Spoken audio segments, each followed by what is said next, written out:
Oi, gente, tudo bem? Vamos dar continuidade às nossas aulas sobre filos, tá? Hoje eu dividi essa aula no caderno de aulas de vocês, né? No livro, na apostila de vocês.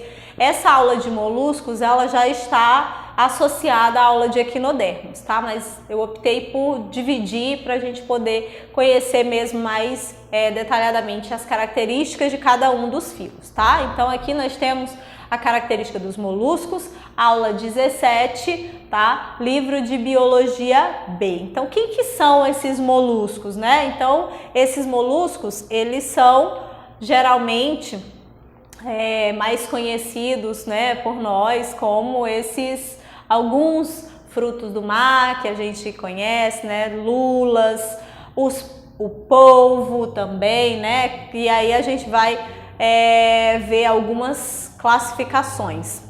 Vocês têm certeza que vocês vão se lembrar quem são esses moluscos. Então, quais são as características gerais do grupo? Primeiro, são animais de corpo mole.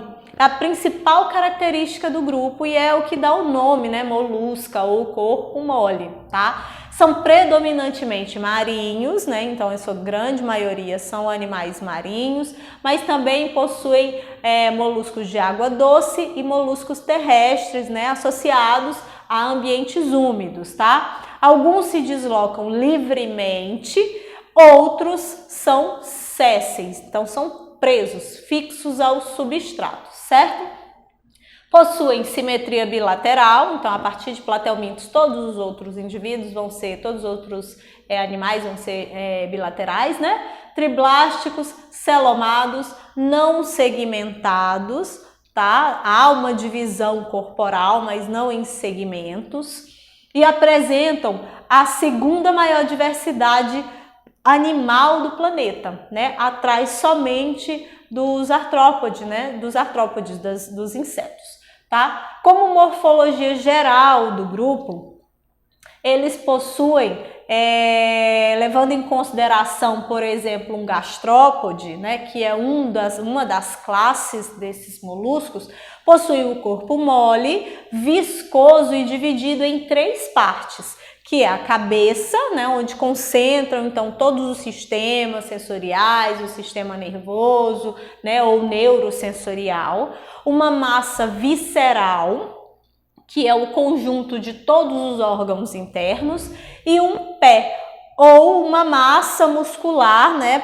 que serve tanto para a fixação do animal quanto para o deslocamento do mesmo. Então aqui a gente tem uma estrutura, né? Então, professora, mas o que é um gastrópode? A senhora disse, o gastrópode possui características X, Y, Z. Um gastrópode, um dos exemplos é o caracol, tá?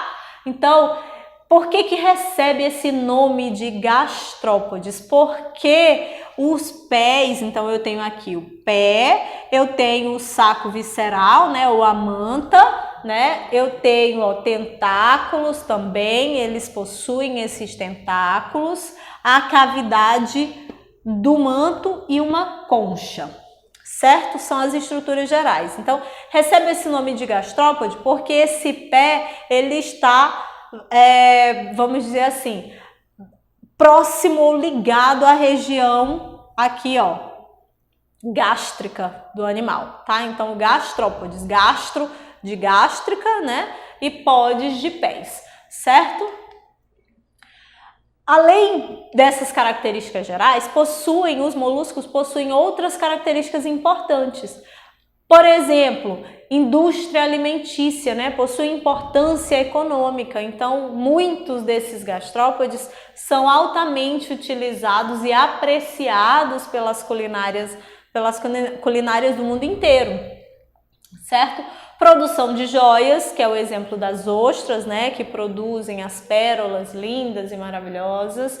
Produção de nanquim, né, esse nanquim, a tinta de caneta nanquim, é produzida a partir da tinta de lulas e da tinta de polvos, tá? Então, essa tinta produzida por essas espécies, na realidade, serve como serve como defesa do animal e também método de captura, tá? De presas por esse animal.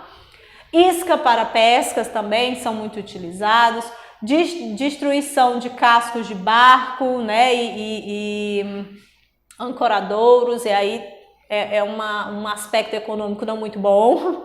São pragas de cafezais, por exemplo, né, no caso dos gastrópodes, e são hospedeiros de vermes, como é o exemplo da esquistossomose, né, o molusco bivalvo não, o molusco Bionfalaria, né, que é uma espécie que é hospedeiro intermediário do esquistossoma mansoni, que é por exemplo, né, que causa a esquistossomose, certo? Então, aqui nós temos um exemplo, né, de um bivalvo mostrando a concha.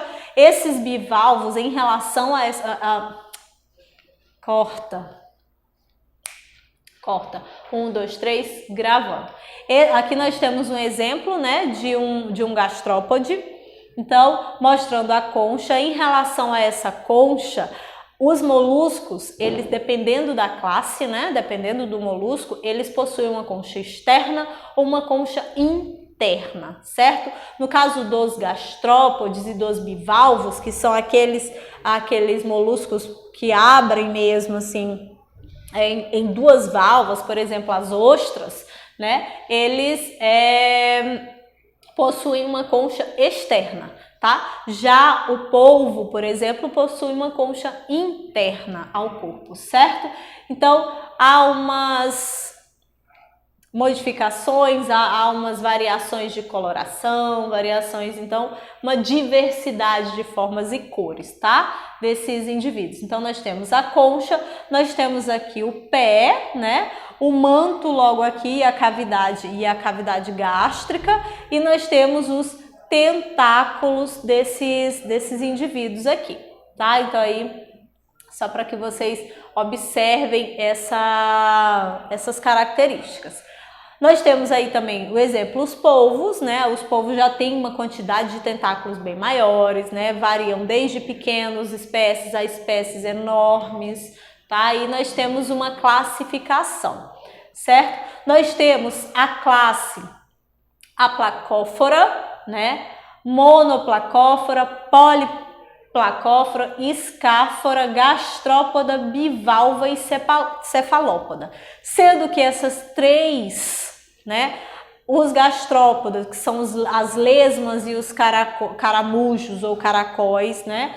Os bivalvas, que são os mexilhões e ostras, e os cefalópoda, que são as lulas, os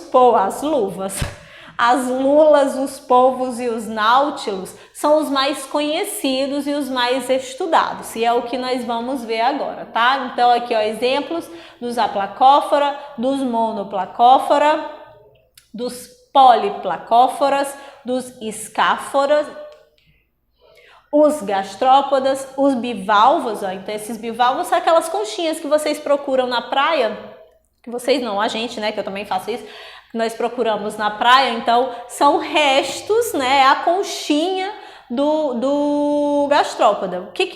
Por que é importante essa concha? Para proteção, uma vez que esse indivíduo tem corpo mole, né, tem um corpo que é muito frágil, tá? E aí nós temos os cefalópodas, tá? Que são as lulas e os polvos. Em relação ao tegumento do corpo desses animais, é um corpo revestido por um epitélio simples, então são camadas finas de tecido, ciliados e com uma riqueza grande de glândulas mucosas, tá? Então, essa glândula mucosa serve, além de hidratar, de evitar a desidratação, principalmente para essas espécies que vivem em ambiente terrestre, como, por exemplo, os gastrópodas, né, as lesmas e os caracóis ou caramujos, tá?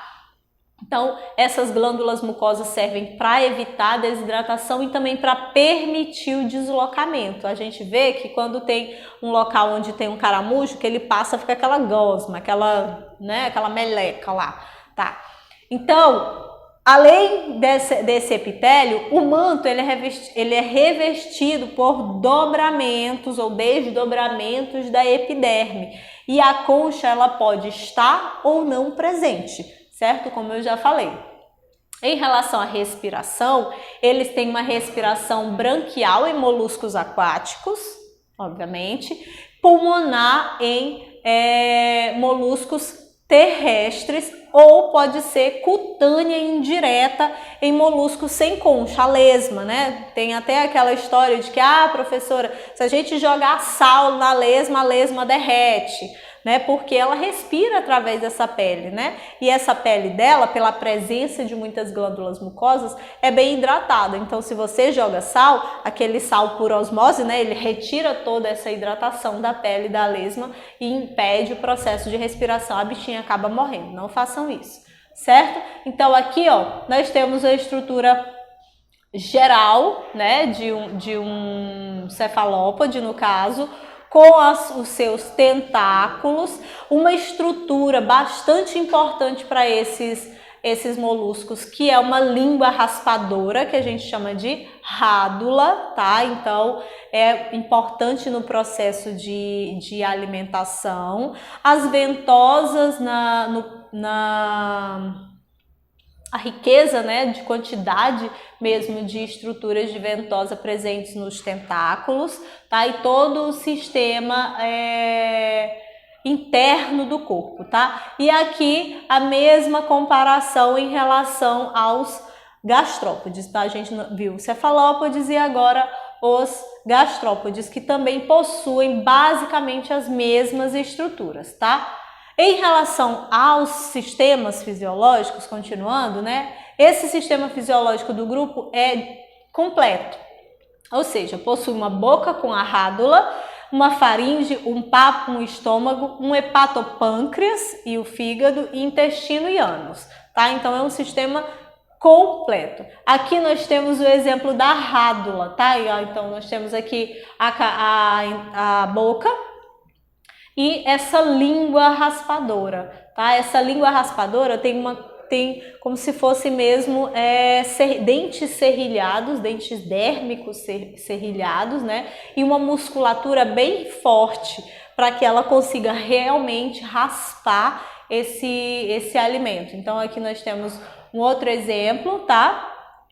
E o molusco. No caso da circulação, é aberto ou lacunar, né, na maioria das classes, com um coração dorsal, presença de artérias, de veias, hemocele também, tá? E no caso dos cefalópodes, dos polvos e das lulas, é um sistema fechado, em que possui já pigmentos respiratórios, como hemocianina ou hemoglobina, tá? Então, já nos cefalópodes, dentro do grupo dos moluscos, já são um grupo de uma classe de moluscos já com sistemas mais complexos, certo?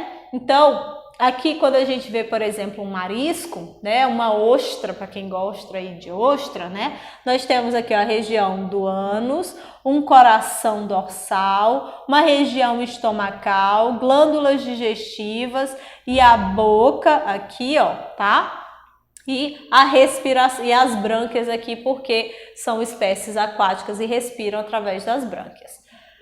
Em relação à excreção, tem um sistema bem simples, um sistema excretório bem simples, certo?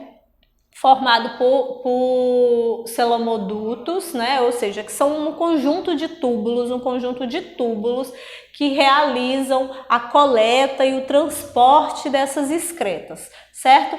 Eles realizam excretas de amônia nos tipos aquáticos e de ureia nos tipos de moluscos terrestres, certo? Em relação à coordenação motora e aos órgãos sensoriais, né, eles estão relacionados a um sistema nervoso ganglionar ligado diretamente à cabeça e à massa visceral, tá? Nos cefalópodes, como eu já falei, há sistemas fisiológicos mais complexos. Então, são formados por fotorreceptores, estatocistos e quimiorreceptores. Então, já possuem uma estrutura sensorial bem mais integrada, vamos dizer assim, tá? Aqui nós temos o exemplo de um polvo, né, com os seus tentáculos, a cabeça, o olho, né, no caso a região de estímulo e de recepção sensorial, tá? Os gastrópodes, E no caso da reprodução, é exclusivamente sexuada, né? Ou seja, são dioicos, sexos separados, ou podem ser hermafroditas, ou seja, monóicos, né? Possuírem o mesmo sexo.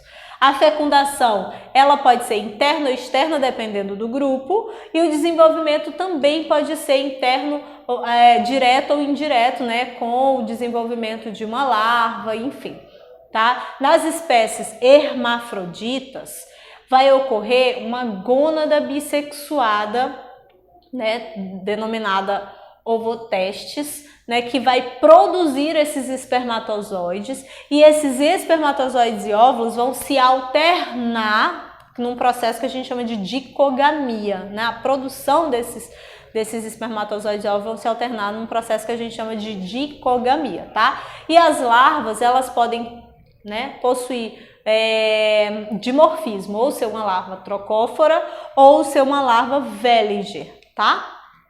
Então, aqui o processo de reprodução, né, exemplificando o processo de reprodução e os exemplos das larvas Wellinger ou das larvas trocóforas, tá? Nessa tabela tem uma listagem de todas as características distintivas entre as principais classes, certo? Em relação à cabeça, ao pé, à concha e o exemplo de cada um deles. Eu peço que vocês deem uma olhada. Esse slide, como todos os outros, vão estar disponíveis na Agenda Edu.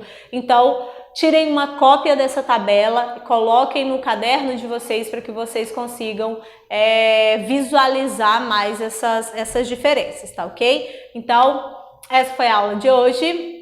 Beijo, até a próxima aula. Tchau!